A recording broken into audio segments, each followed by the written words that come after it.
আজকের এই সোহরাওয়ার্দী উদ্যান থেকে আমরা বলতে চাই, দাদারা ওপারে ভালো থাকেন, এপার নিয়ে মাথা ঘামাবেন, সোহরাওয়ার্দী উদ্যানের দিকে থাকুন। লক্ষ লক্ষ যুবক শাহাদাতের তামান্না নিয়ে প্রস্তুত আছে।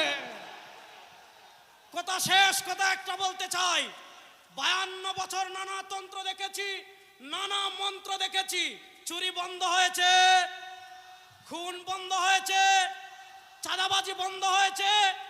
এবার আমার নেতা পীর সাহেব চরমনাইর নেতৃত্বে বাংলার সংসদে আল্লাহর কোরআনের আইন বাস্তবায়ন করার জন্য আমরা রক্ত দেওয়ার জন্য প্রস্তুত আছি। না নয়, আর কোন তন্ত্রমন্ত্র দেখতে চাই না।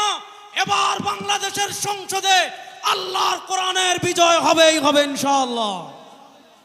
ইসলামী যুব আন্দোলন বাংলাদেশের আজকের এই স্মরণকালের ঐতিহাসিক যুব কনভেনশনে বাংলাদেশের বিভিন্ন প্রান্ত থেকে আগত যুবকদের জাতীয় উলামা মাশায়েখ আইম্মা পরিষদের পক্ষ থেকে আন্তরিক মোবারকবাদ জানাচ্ছি। আমি সংক্ষিপ্তভাবে 3টা কথা বলবো। 1 নম্বর কথা, পৃথিবীর যেই রাষ্ট্রে যারা সংখ্যাগরিষ্ঠ তারা কখনো বৈষম্যের শিকার হয় না। আমরা দেখেছি ভারতে সংখ্যাগরিষ্ঠ হিন্দুরা, তারা বৈষম্যের শিকার হয় না। আমরা দেখেছি মায়ানমারে সংখ্যাগরিষ্ঠ হলো বৌদ্ধরা, তারা বৈষম্যের শিকার হয় না। আমরা দেখেছি ইসরায়েলে আপনার সংখ্যাগরিষ্ঠ হলো ইহুদিরা, তারা বৈষম্যের শিকার হয় না।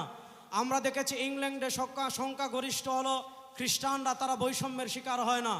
কিন্তু গত 52 বছর থেকে এই বাংলাদেশের সংখ্যাগরিষ্ঠ মুসলমানরা সবচেয়ে বেশি বৈষম্যের শিকার হয়েছে, সবচেয়ে বেশি জুলুমের শিকার হয়েছে, সবচেয়ে বেশি অত্যাচারের শিকার হয়েছে। 2024-এর জুলাই আগস্টের এই গণবিপ্লবের পর সময় এসেছে বাংলাদেশ থেকে সব বৈষম্যের শিকার উপড়ে ফেলে আল্লাহর কোরআনকে সংসদে বিজয় করতে হবে।